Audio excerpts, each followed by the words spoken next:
Giant Goofballs, a New York Giants podcast. Are you a goofball that loves Giant football? If so, sit back and relax. Except you, that person driving. Sit up and keep your eyes on the road. Your ears, though, can still listen as we talk about the team that both excites and frustrates us so much. And now, here are your goofball hosts, Drew and Rob. Welcome, fellow goofballs, to Two Giant Goofballs, a New York Giants podcast. I am Drew, joined as always by... I'm me, I'm Rob. Let's get that corner talk going.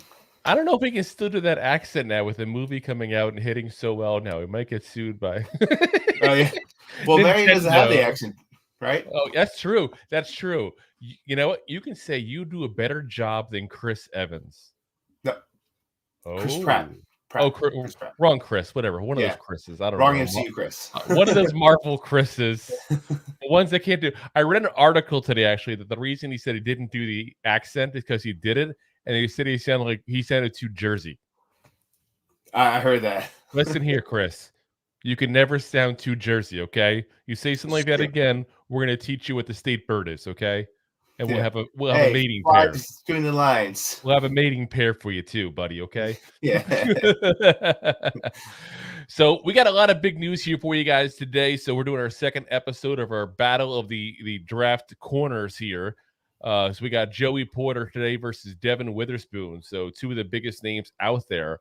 Guys, to be honest, we'd have to probably trade down to even get a chance at here. But I'm telling you, look at these players, man. It looks tempting, that's for sure. But before we get to that, we do got some Giants news. We got a little bit of NFL news here for you guys as well. So let's break into the Giants news. It's time for the news.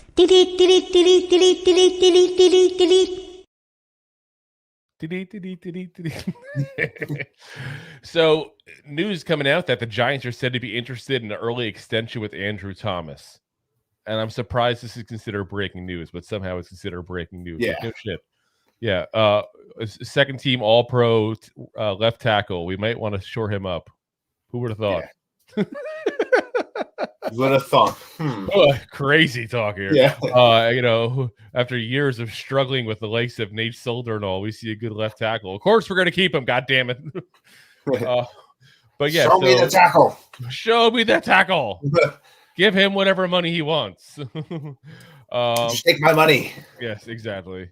So yeah, he's going into his fourth year. He's signed for next year because they have until I think May 10th to pick up his fifth year option, which obviously no brainer they're going to pick up.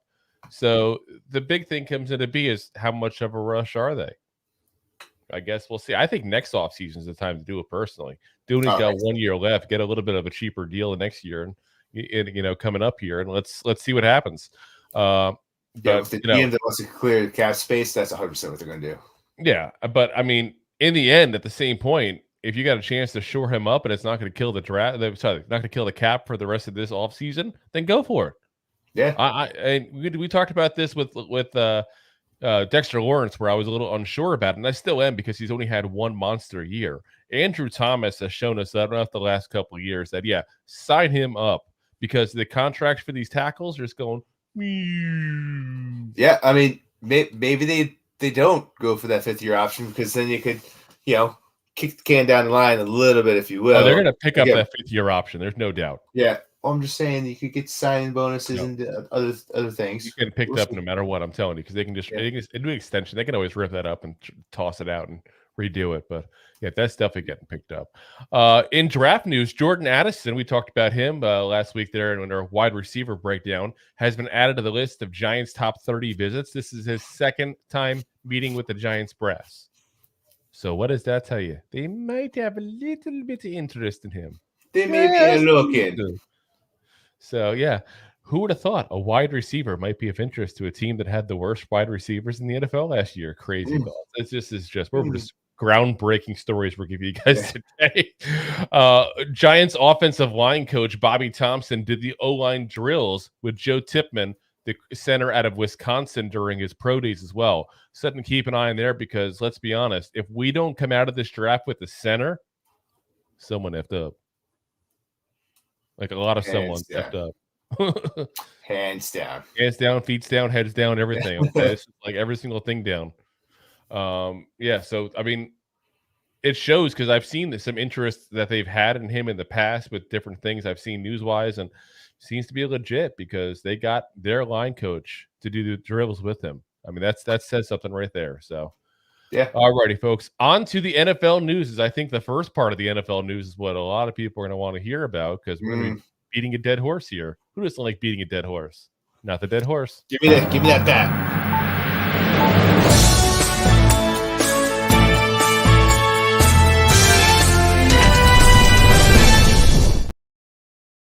Yes, OBJ has officially signed on with the Baltimore Ravens, guys. So all you guys, all you OBJ boys that were hoping to get him onto the Giants roster next season, ain't gonna happen unless he fails the physical with the Ravens, and then you really don't want him.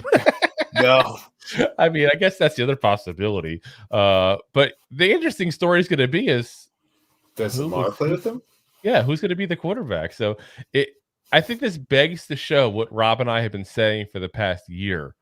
The market is not there for him because he signed a $15 million deal.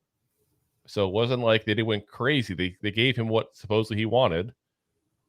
And the fact that he took the Ravens, who have historically been a team that's had no luck with wide receivers since Lamar Jackson got there. Lamar Jackson is disgruntled as all hell. And that's where he goes? Yeah. They bid against themselves. They bid against themselves point blank because the rumor was before that he was going to go to the Jets and do a physical with them today. And that physical would be a potential leeway to go into a contract. So the fact that they gave him $15 million and he didn't go to the Jets today tells you something. The Jets weren't going to get $15 million. They weren't going anywhere near $15 million. That's what it means. Because I'm telling you right now, he would take $12 or $13 million to be on a winning team. Yeah, I mean, the Ravens are still a winning team if Lamar stays. Are they? That's the thing. We don't know. We don't know. But that's the thing. Yeah. I do think if he's healthy, though, I think his style of, assuming he's still somewhat the old OBJ, if that makes sense, somewhat. I think his style actually works pretty well with Lamar Jackson because he does a lot of quick slant routes and stuff like that, which, what does Lamar love to throw the ball to? Tight ends, because they're quick routes.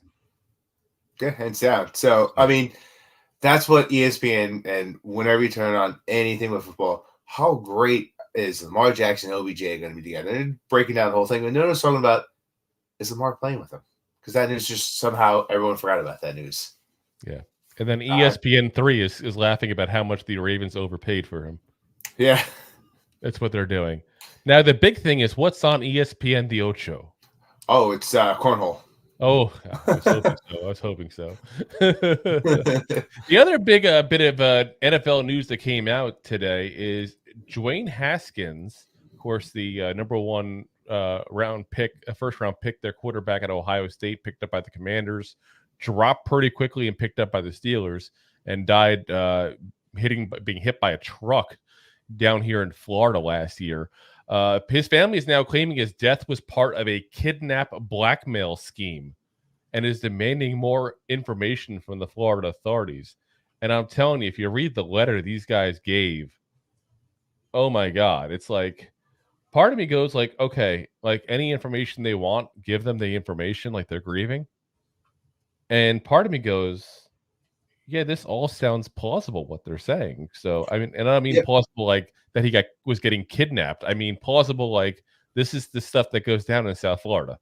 Yeah, but also I mean it's plausible, but also Florida has that Public Records Act. Yes. So they everything becomes public anyway. Exactly. That's what the whole Florida man's about. There's more public records out of Florida than anywhere else. But it's like they were complaining that multiple cars didn't hit him, and then this car happened to hit him.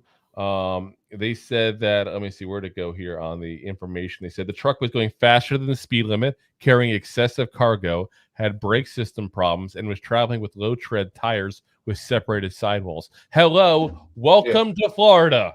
Yeah. This is the state with no state inspection. Like, I'm not trying to be a jerk about it here.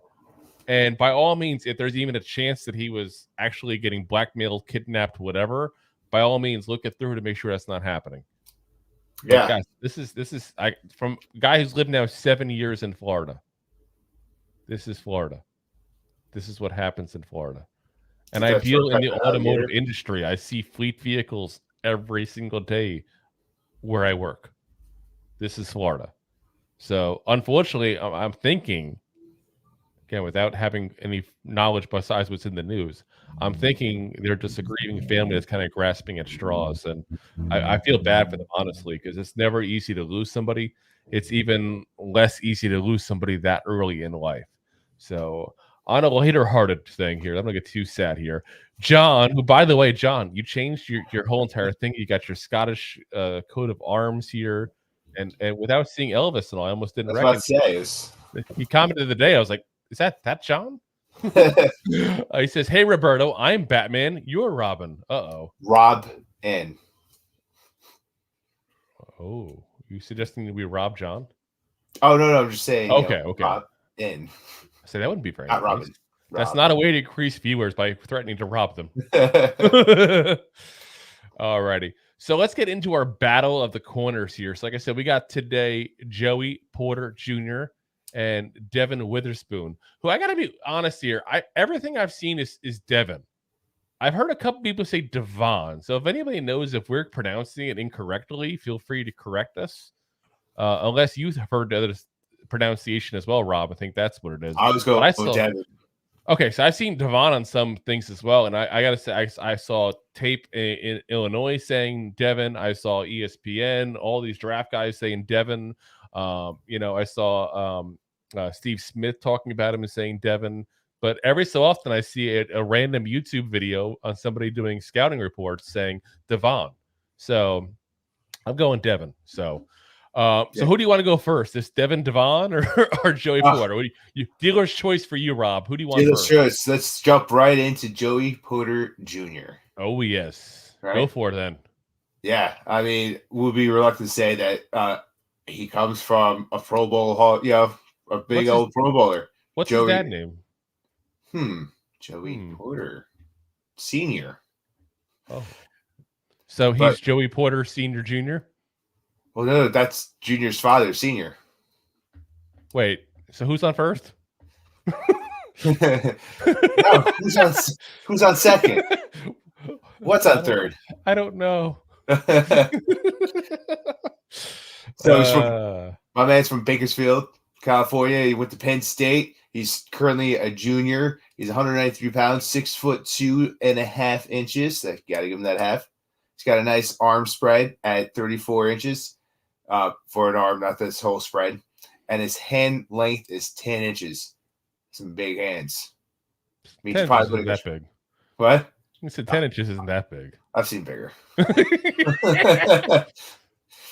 His 40-yard dash. My hands are bigger than the camera. Yeah. It's bigger than my hands. hands. How big my hands are. You can't get it off. I once caught a fish this big. Yeah, it was this big, right? I actually saw a 35-inch on the arms there too as well. So 34, 35, either way. I mean, the man's got some big arms. I mean, especially for a guy for 6'2". So I mean, for perspective, I'm 6'7". I got 36, 37 length is what I wear on my shirts. So you're only talking a couple inches shorter than me, but still a couple inches shorter on the arms as well. So I mean, that perspective wise, they're doing pretty good. Yeah. Yeah, he's got that. And the whole family, as you would expect with, Joey Porter Jr. being the dad there, his whole family's into football. So even Jacob, the younger brother of Joey, just committed to Temple as a linebacker as well, I was reading. So he did that just actually with this month, actually. So within the last couple of days. So, it's nice to see everybody kind of going down the line.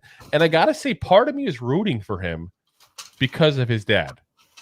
Yeah. I was a fan of his dad's work. His dad was a guy that came out of nowhere, busted his hump, and became a star in the league at one of the premier franchises in the NFL, was a hero in the Super Bowl on the biggest stage you can play on in this sport.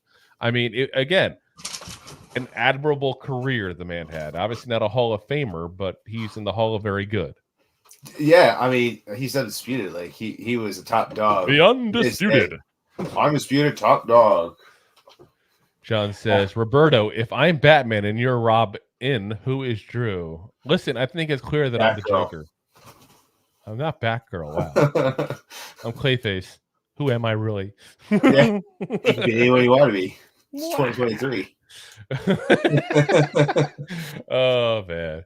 So what I like about Joey is he fits our system very well. This guy is a press man cover corner. I've seen him do some zone coverage in college. And don't get me wrong, I think he can do it if it's part of the defense. I don't think he's going to be nearly as good if you're putting him in a primarily zone defense. No. I'm expecting him to do that on a regular basis. I mean, he's physical in the routes. He uses those arms very well. He matches up great against tight ends, which killed us. Oh, yeah. Match up those tight ends. He gets those tight ends and he smashes. But yeah, he's really good at closing the space as well. So like he's got a lot of going for him. But like you said, he's got a noticeable delay with changing routes and some press. Like, you know what I realized his issue was when you're talking about the changing the routes and stuff and press with him? Where he had his trouble specifically was it was almost like his motion coming out of the back pedal wasn't quite as smooth. Like if you got him right as he was turning to get out of the back pedal to turn and go run with the receiver, and you made that hook route or that in route all of a sudden right there, that's when you had him. Yeah. So it's something that I like about that is that's something I think you can coach out of him. I think that's something he can learn. 100%. Where I hate saying that, though, is, let's be honest here. We hear a lot about nepotism and Nepo babies and stuff like that and Hollywood and stuff like that. Let's be honest. This kid's a Nepo baby. His dad was Joey Porter. He's named after his dad. He had every single possible reference to learn football his entire life that half these guys, if not 3/4 of these guys coming into this draft, wish they had access to. Yeah, so grew up. How much of it can we say is coaching? And how much can we say is possible limitations to his abilities? I mean, there's only one way to find out. There is. Go to the NFL. Let's draft him and find out. Okay. No. But I'm just saying, like, that has to be part of the thought process because you look at some of these guys, and we'll get into like Witherspoon shortly, who hasn't had a lot of years playing the game, and you can say a guy like that, say, okay, has he hit his ceiling yet? What can we fix that we're seeing at that point? But a guy like this who's been fine-tuned as an athlete his whole life, came from, basically working around NFL franchises during his childhood, because I'm sure his dad was bringing him into work and doing stuff. I'm not saying every single day he does. Don't get me wrong. Yeah. It wasn't like bring your kid to work every day at the Steelers camp and stuff like that. But he still had access to players, coaches, information and stuff that none of these guys else pretty much in this draft had access to. So at what point can you say he's probably topped out? I mean, he's still young, so there's still a lot that he could work on. Young whippersnapper. He's whippersnappers these days. Still don't know how to backstab. You see it? Get off my lawn. Yeah. And another thing too about him, I noticed that he tends at times, like he uses his reach and his arms very well, but sometimes he gets a little grabby. Oh, he does, especially the tight ends. Oh, he grabs those tight ends hard, but that also could turn into some pass interference calls. Oh yeah, no, and I think that's going to be part of his game that you're never to get rid of, because if you take away his aggressiveness with the contested balls, which is where he's had a lot of those issues, you're taking away part of who he is as a player and part of what 100%. Makes him special. Because just something I had to bring up. Yeah. Oh no, I'm with you 100%. It was on my list to bring up as well, because we talked about the guys on the last episode there, in Cam Smith and Christian Gonzalez, who were more of the diving at the player as opposed to wrapping up and tackling, not as aggressive. This guy's aggressive as all hell. Like if anything, he's almost too aggressive, and he's not afraid to tackle. He will wrap up. He will help in the run game. All those things that you worry about on some, prima donna corners, that's not an issue with him. John says, are you saying Joker or Joka? However, Kadarius Toney says that contested balls. That's what she said. Listen, I am not a rapper. I think that's pretty safe to say. Okay, yeah, I'm just not gonna. I'm not even gonna attempt to rap. If you don't want to see it, it's not pretty. There'll be just no doubt to my lack of rhyme when you hear it. I'm just saying. So yeah, no. But he writes Definitely poetry. joker, not joke. But he writes poetry like an angel. I do. Roses are red, violets are blue. So Oh, is the shit. Giants uniform with a little bit of white and some red. How about you? But yeah, I mean, like I said, very physical. Press man, long arms, all the stuff you want as far as that. He's got good size to him, 6'2", 194. There's a lot to like about him overall. Yeah. But I gotta say, I actually liked him less than I thought I would watching him in a deep dive, because this is my first deep dive with him. I've always heard like a lot of the college season that this was the guy. This was the can't miss prospect. This was the guy who's, amazing press coverage. He's a perfect fit for the Giants.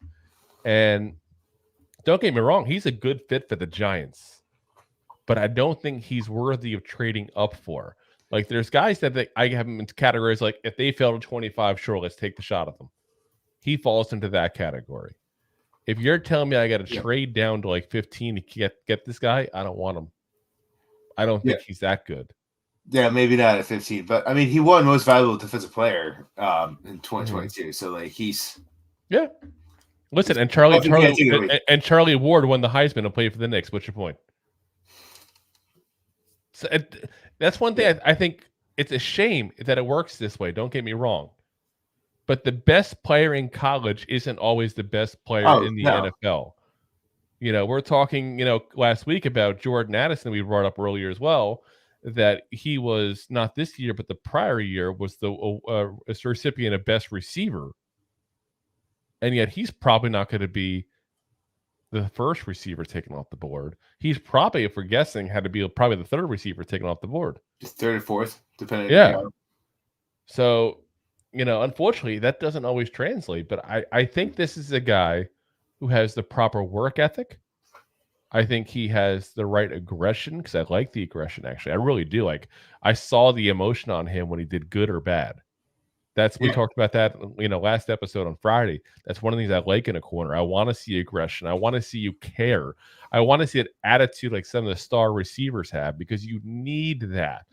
I was thinking about this the other day. We always talk about the selfishness of some of the star receivers and what attributes to that. And I thought about that over the weekend, actually. And they're on an island. Like, yes, they need a receiver. I said they need a quarterback to throw the ball to them. But they're on an island. It's them versus the defense to get open. It's them versus the defense to do what they got to do. The quarterback just has to throw them the damn ball, and the line has to block long enough to get the ball out of his hands. That's it. It is like a one-on-one battle. This is the same thing. That's not even fair to say one-on-one, because then you're still fighting against the corner, you're fighting against safeties. It depends on the system. Like in this kind of system, like Joey Porter does, he's locked on an island with this guy. It's him. Yeah. And that's what I'm saying, though, is I like having a little bit of attitude in these guys like that, because it is a them thing. It is an island thing. And you need that out of a top corner. And again, folks, we got to remember, we haven't heard a peep out of the Giants about doing an extension with Adoree Jackson. Not a peep. The writing is on the wall, folks. Listen to me when I tell you this. If we don't talk about an extension this offseason, he's as good as gone next year. That's what that's telling you. He's as good as gone. And we need someone to replace him, along with having a second corner. I still think, and I've said this all along, I want two corners out of this draft. It's a deep press, corner kind of draft. And I think we need to get one in the first two rounds. Yeah, I agree. This is a guy, if he drops to 25 somehow by some miracle, is a good fit for us. Yeah, you want a great one coming in to play, your second, your cornerback too, because you still have Adoree Jackson.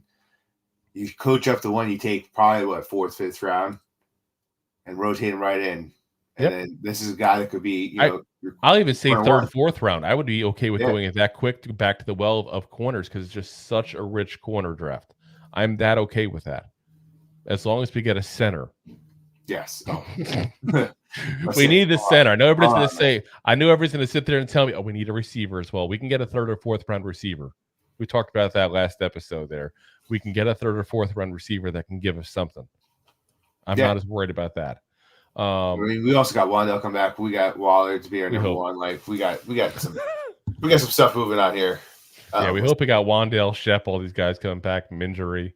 But yeah, I mean, like I said, it's he's a good player. I'm just not sure he's worthy of all the hype he's getting. I think he's a little overhyped. Well, I mean, it's like his dad knows some people or something. Yeah, exactly. I mean, they're talking about him like he is a top 10 pick in the draft. I think he's a late first round pick. Yeah. In other words, anywhere after 16 is where he should be going at that point. The second half of the first round. That's my own opinion. Yeah. I mean, if he goes at 15, I wouldn't be upset either for him, but 15 to 16. You didn't jump that much. I mean, just saying. You can make the top of the draft. Let's go on to Devon Witherspoon. Devon Witherspoon or Devon. I don't know where these guys came from calling him Devon. I'm like, am I pronouncing this wrong? Have I been pronouncing this wrong the whole time? 6 foot tall, 180 pounds. There's the first kink in the armor right there in him. 180 pounds. Like, I get out of the shower, my towel weighs as much as him. Like, it's bad. It's bad. Also, I need to dry off a little before I use a towel, apparently. Apparently. You probably shouldn't start drying off when the shower's still running. Oh, is that? Damn it. I thought you're supposed to create a layer of towels around you, then shut the water off. Yeah. You understand why I'm not getting dry.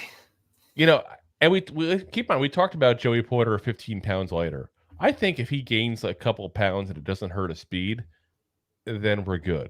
But I don't want to hurt his speed because he's a speedy guy. The guy runs a 4.4. I mean, it's like he runs the speed you need, and you don't want to put it where you put a couple of pounds on him, all of a sudden he slows down. No. But what I really liked about this guy more than anything else is Devon is a Swiss Army knife. If you need a guy for the inside, you need a guy for the outside, you use a zone coverage scheme, you use a man coverage scheme. He does it all. There is not a single defense this man cannot play. And it's crazy because he hasn't even been playing football that long. I mean, like you said, his junior year he started playing ball? Yeah. So Rob and I were talking before we started recording here. His junior year is when he went to go play football in high school. His junior year. He's lucky to have gotten a shot to go to college because he started so late. I mean, junior year, a lot of these scholarships are already handed out at that point. Pretty much. Yeah. He flew right under the radar for a lot of these scouts because they look for guys to start in the Pee Wee program, work their way up, go to the NFL, and go from there. They're not expecting a person to pick up the game and learn it within 2 years and be able to go to college and be a defensive player of a year. Yep. Was only playing 2 years in high school. That's it. Did you go ahead and see how many scouts were on the set of the movie The Little Giants? I mean, that's how bad it is for these guys here, okay? Rad Tad going in the first round. Rad Tad. Yeah. I mean, it's Pensacola. John says, I like your goofball ideas of 2 CBs, but I really want a great wide receiver. Here we go. Whether it's my boy Mingo, LOL, or not, if they can't find, then somehow get us a great defensive end. John, I'll say 2 corners, 1 center, and then an offensive weapon I want out of this draft. And then when I say offensive weapon, it could be a receiver, it could be a running back, it could be even a tight end. Somebody just going to contribute because let's be honest, if we get the wide receiver, the 2 corners, the center and the 2 corners, there's your 3 picks right there. So now you're on to day 3. If you get those back to back to back, you can't expect a day 3 guy to still go in there and be a star. There's not many Slaytons out there. No. So, except it all depends on what's available because in the end you do BPA. But that's the goal if it's me, if it's picking, which obviously it's not. Joe Shane's making the calls. Luckily, I'm in speed dial, so I'll be calling him. We'll be pausing the program. You'll be watching the podcast. Yeah, exactly. He's going to be watching the podcast. We will be live Thursday and Friday night there with the first 3 rounds for you guys. So I'm sure he'll be watching to hear what we think at that point because that's going to be deciding factors. Hands down. Yeah, that'd be spectacular if that actually was true. So, one of the things I wanted to look at when I looked at this, because I'm watching the tape and I'm seeing how much of a Swiss Army guy he is, and I wanted to see what was Illinois doing primarily in college. What is he used to? So Illinois is running 70% man coverage by the number, 70%. Yeah. So, yeah, guys, this guy will fit in our defense. And Drew, I know we talked about this offline, but you recall how many completion rate that he allowed last year? I know it was in the 30s. I don't remember the exact number off the top of my head. 34.9 completions. So pretty damn 2/3 of the ball is thrown that way through knocking the receiver's hands. Pretty damn good. Yeah. And another guy who's not afraid to tackle. Another guy who does it very well, helps out in the run game, very aggressive, has good length. Here's the interesting part. It's almost like him and Joey Porter. It's almost like someone planned on having these two on the same episode for a reason. Same as we had the same issues with, with Cam Smith and Christian Gonzalez, because he also has the issue of he's too aggressive at times and he gets penalties on contested catches. And again, because of the way he plays, I don't even want to change it. I want to just deal. He had 5 pass interference calls on him this year in Illinois. Did you hear Illinois complaining?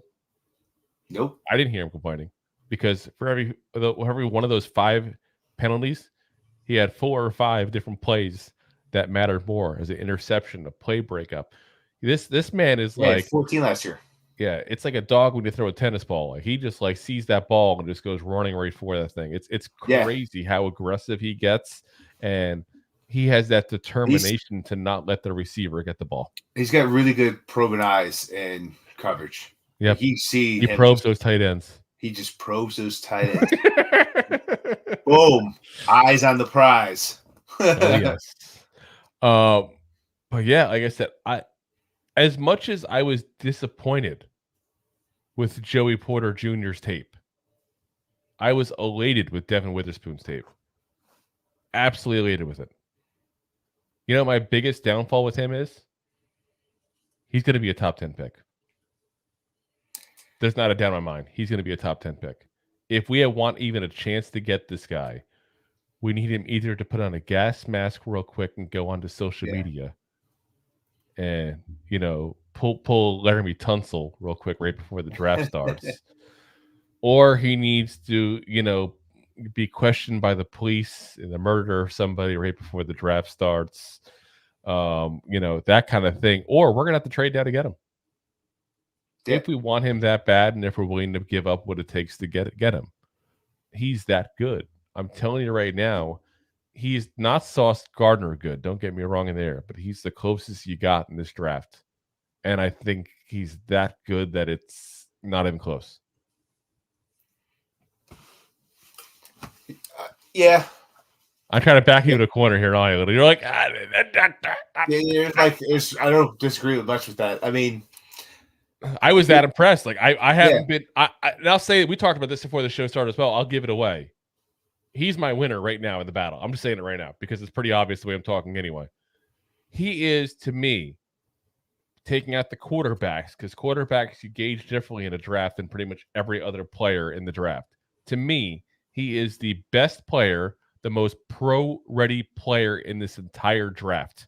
That's how much I like him. Yeah, I mean, we talked all about the hypes of like how great he's going to be. I mean, some things like his top end speed, like, is it going to be a problem in the NFL? Like, he's not the fastest with his top end speed. Fast enough. Yeah, but if he misses the play and you got Waddle or Tyreek Hill running down the field, is he going to be able to catch him? If you miss the play with Waddle or Tyreek Hill, no matter what, you're done. Some guys could catch him. Not No many. one's catching the cheetah Yeah. or the penguin. Even that sounds weird to say. That penguin's so fast. Yeah. Boop, boop, boop, boop, boop,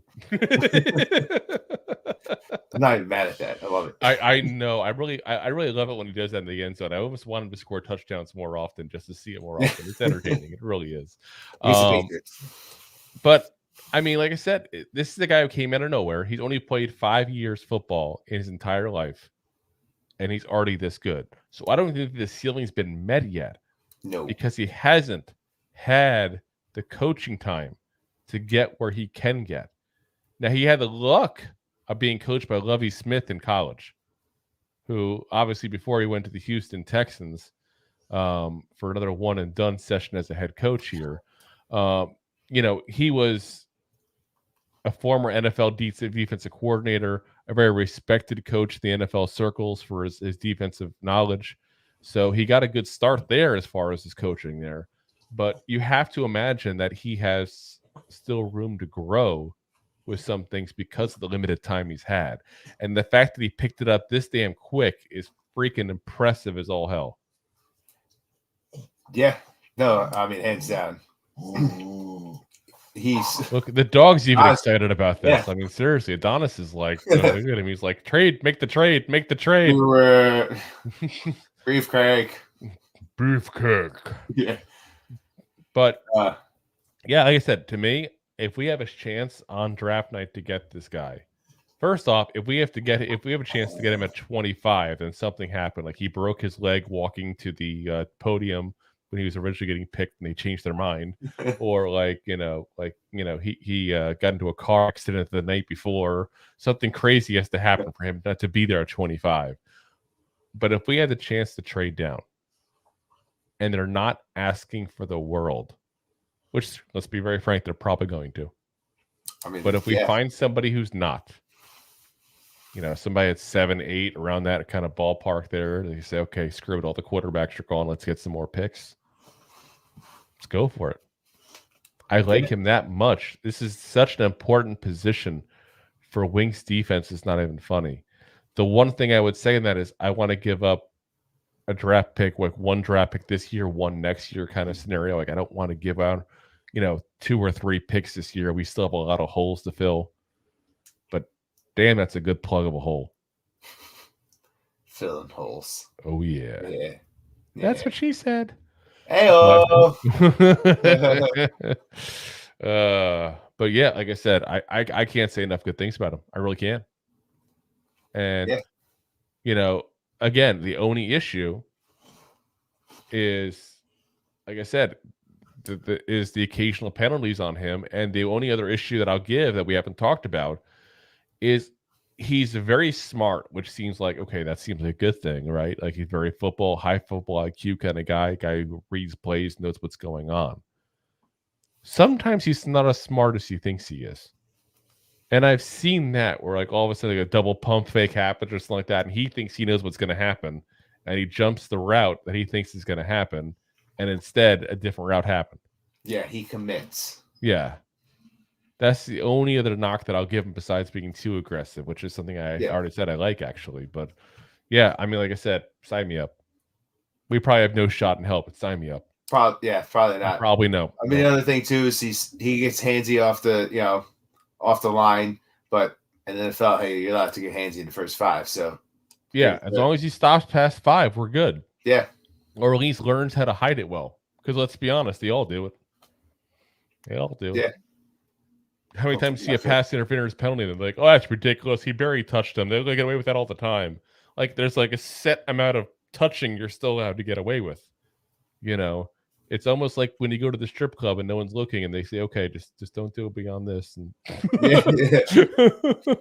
You can put the dollar here. Just leave the tongue in the mouth. Though. No, the stuff here. But yeah, I mean, like I said, I can't say enough. Talk me off the ledge here. You got any bad for me on this guy, Rob? Because talk me off the ledge here. Because we talked about the bad. I'm willing to give up the farm for this kid. I like him that much. Yeah, like we said, he can get faked out. You do a pump fake, misdirection with a change. He'll commit to his route. He doesn't reroute as well as some other people. And John says, I used double pump fake with this girl last night. Couldn't hold out. LOL. He was also asking Rob earlier who you got with your first 3 picks. Since I said I'd love to get a center and 2 corners to start the draft. I mean, it all depends on who's available. So like, assuming all your options are there and you have your preference as far as position. I mean, it also depends on what's coming around. Like I'm a big fan of Zay Flowers. Mm-hmm. So I would like to see that corner and center. I mean, I'm okay dropping center to the 4th round, day 3, possibly. It depending on who's around. Depends on who's undrafted, who's drafted for what. But I would like, receiver, corner, and a center. Apparently, the dog agrees with you again. Adonis is, I guess. Yeah, that's the one. Good idea. Alrighty. So I already kind of gave my answer already here that I got, the obvious answer of, going with Devon Witherspoon here over Joey Porter Jr. Who you got? Are you in the same boat? Are you going different than me? We're going to have to have a tiebreaker again like last time. I mean, I'm a big fan of Devon. No, like, I'm in the same boat as you, actually. I had a lot of hopes with it's Porter a nice Jr. boat. It is. Did you purchase the drink package? You have to. Okay. How else are you going to do it? Well, you have to drink like 30 beers to make this drink package make worthwhile. Let's go. no lies. So like we just booked a cruise last night actually to go to the Bahamas next month, and they want $85 a day for the drink package. $85 a day. Like, I'm sorry, by day 3 my liver's failed. Like, I don't know what they're thinking is going on here for $85 a day, and it's required for both of us to get the package. So he's paying $160 a day in just alcohol. $170. Yeah, that's the math. Plus 18% gratuity. Yeah. Yep. That's a lot of alcohol. My liver's gonna have to die if we get this package. Anyway, go ahead. So I had a lot of hope for Porter Jr. going into this. Just like a lot of people. He's definitely the safer pick of these 2 guys. I think. I don't think the ceiling's quite as high, and the floor isn't low at all with Porter Jr. That being said, Devon Witherspoon is my pick. I think he's still new to the game. He's super talented, super athletic. He's like the shotgun blast pick. Like, if it's a bust, he's down. That floor is going to sink in 6 feet under. But if he is who he's showing who he is, he's going to be the top of the Empire State Building in no time. Like, no, we don't talk about the Empire State Building here anymore. Remember? Ever since they lit it up green for the Eagles, they can piss off now. They can piss off now. Those guys. Sears Tower. Yeah. We'll take the Sears Tower. Yeah. No, let's go with let's go with the Chrysler Building. I'm okay with the Chrysler Building. We go with Chrysler Building. Yeah, we'll go with the Chrysler Building. I like that one there. Yeah. That works. But yeah, like I said, I don't see a flaw at all, and I can't help but I like this guy a lot, and like I said, get excited about the possibility, even though I know the possibility is like less than 5%. John says him under Wink would be fantastic. Oh my god, it'd be a match made in heaven. John says, I think Cal Puke's gonna get him, and I think that was in reference to when you said about Zay Flowers. I've heard some rumors about them and Zay Flowers because they need a second receiver to go along with CeeDee Lamb. That would just crush you, I know. It would. It would. Heart. He also says, I'd go get Joey Porter Jr. He's got the pedigree. Other guy probably going first. So what? He's got a bag of dog food. Now we're supposed to automatically just give this guy a first-round pick? Like, seriously? Like, pedigree's like the Burger King of dog food. What are you bringing that up for? Yes, seriously. It's got like meat byproducts and all kinds of like dead horses from like failed races. Says, yes on Zay to Cow Pukes. Yeah. Listen, that's the problem you always run into is you don't get a player you really want, and then all of a sudden they end up on a team you face twice a year. You know, I don't know what that's like at all, right, Eagles? Yeah. It's gonna break our heart. Don't break my heart. But yeah, it's like I said, to me, like I said, it's a slam dunk all day long. Devon Witherspoon is like I said again, to me, the best non-quarterback in the draft. The top guy I would draft overall. Like if we had the number 1 pick in the draft, that's who I'm taking. That's how much I like him. Sticking with Danny Dimes. That's how much. No, it's not that. We're paying Danny Dimes too much money to get another quarterback. It's not a matter of liking him. It's a matter of liking money. Like we're already paying him $40 million, but we've made our bed. We have to lie in it now. That's what it boils down to. Just hopefully it's a California King. We'll find out. All righty. So yeah, next episode we do for you guys, we're going to do the full breakdown of the top 20 corners that are in this upcoming draft here. So they'll give you a full encompassing, and we're going to go over the top 20, whether they're press cover guys or not. Because keep in mind, just because they didn't play press cover in college doesn't mean they can't play press cover in the pros. It's sometimes about the system you run and the system you can, get into later on. Sometimes it's a little different. So we'll see how that all works out. From there, we're going to start just breaking down position by position. Honestly, I thought about doing more of like a battle like we've been doing these last 2 episodes we did with the receivers as well. We're getting to crunch time, guys. We're getting into crunch time. We're going to have to start doing this basically position by position for you guys and to start doing episodes with the top 20 of all the different players at that particular position there, because we still have other things we want to do. We want to do defensive line. We want to do edge. We want to do quarterback, since we're probably going to pick up a quarterback late in the draft as well. We're going to want to talk about running backs because we need a backup and potential heir apparent to Saquon Barkley as well in this draft potentially here too. So there's going to be a whole bunch of different guys we're to talk about. If you listen to the last episode we did on the wide receivers that we did last Wednesday, you'll see there's a whole bunch of different players that we went over. And I'm just going to say this real quick. I don't usually pull up this kind of stuff, guys. Dakota Hammonds says Giants suck. Let me tell you, this guy has been on our page multiple times talking trash. And you know what, dude? I'm just glad we live in your head rent free. So bye-bye. Bye-bye, Dakota. Must suck being an Eagles fan because you got 1 ring, guys. 1 ring. Wow. 1.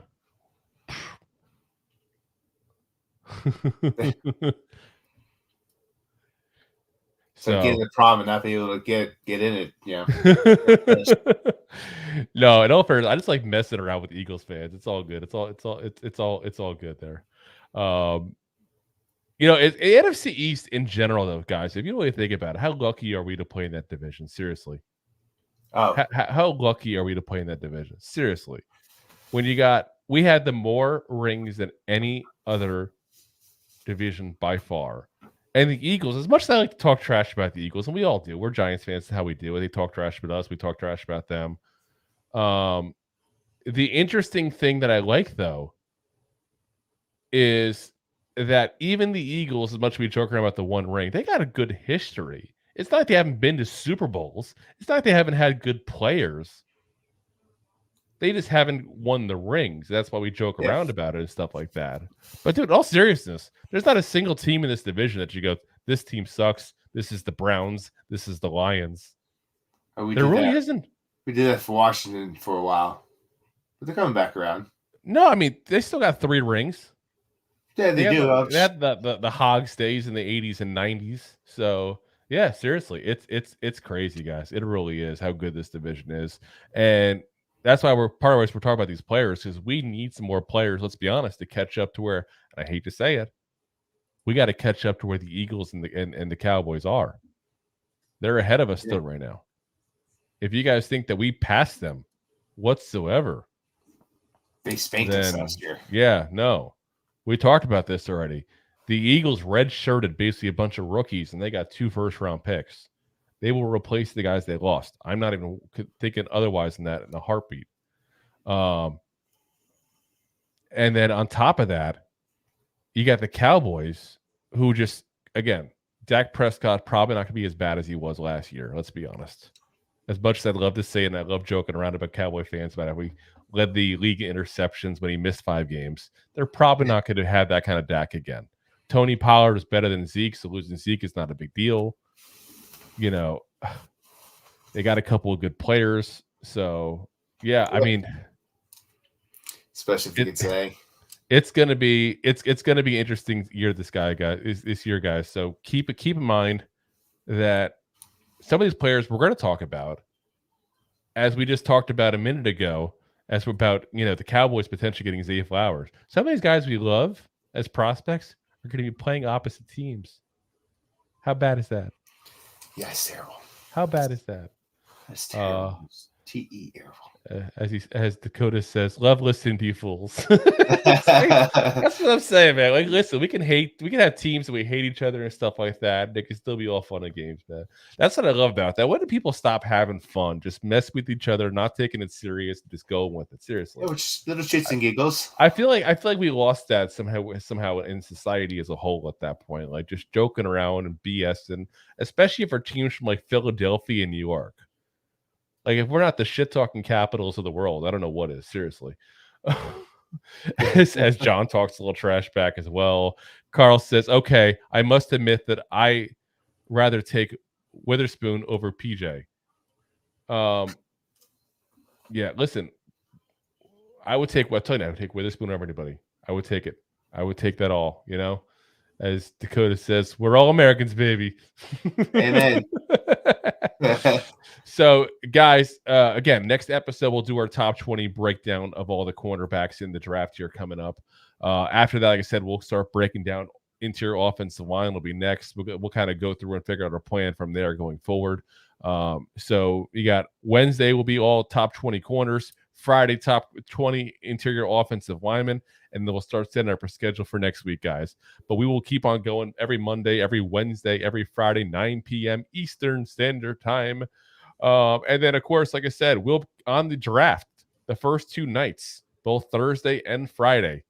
We're going to be live throughout both the first night where they do the first round, the second night where they do the second and third round here, from very start to very finish. And then on top of that, we'll be shooting episodes for the podcast version, for the condensed version, our thoughts on whoever we pick as well. So, yeah, we'll be on pretty much all night. We might as well not even get any sleep basically at that point, that whole pretty weekend much. There. So, get your coffee, get your beers. Let's go. Yeah, like ever watch the Drew Carey show? Maybe the cappuccino. Maybe that's what we need. We need the cappuccino beer, like we're talking about getting for the British game. Seriously, we need that. Apparently, they do make it. Like I said, guys, always go ahead and hit the like, hit the subscribe. That's so we can find out whenever we do shoot, though, to give you a heads up in case you're like us to lose track of time and go, oh my God, it's 9:00. I'm missing the goofballs. That's when you go on. Hit that bell on YouTube. That's the easiest way to find out, because then your phone actually gets notification every single time. And then, of course, go ahead and like us also on audio if you're watching us on video here. We're on every single podcast platform pretty much known to man. If you're listening on audio, go ahead and go onto the social media, like us in the videos as well, because trust me, every so often you're probably listening going, what the hell are they talking about? Because they're making a hand motion or a face or something stupid. This is how you see the stupidity. Yeah. Watch the video. Always going to talk about tiny hands. So, like I said, guys, go ahead and like, subscribe, and everything. We do appreciate it. If you enjoyed the show and you want to sponsor the show, the spot to do that is buymeacupofcoffee.com/2giantgoofballs. Again, that's buymeacupofcoffee.com/2 giant goofballs. We'll actually have some new information on some sponsors as well coming soon as well. We do have a few things planned here for the draft coming up there as well. So, oh yes. As always, Giant fans, we do appreciate you taking the time to listen in and the stuff these goofballs have to say. After all, you got plenty of options where to get your Giants news, NFL news from, and you chose these goofballs to be the one to give you your news. So we do definitely appreciate that. So, as always, Giant fans and Eagle fan here as well. This one's for you, Dakota. Oh, yes. Oh, G-Man! Thanks for listening to Two Giant Goofballs, a New York Giants podcast. We appreciate your support. If you made it this long, you must have enjoyed it. So I am sure you have followed us on all the social media platforms. Of course, you have subscribed to the show on your favorite app as well and given us a top rating. Right? Right? Right?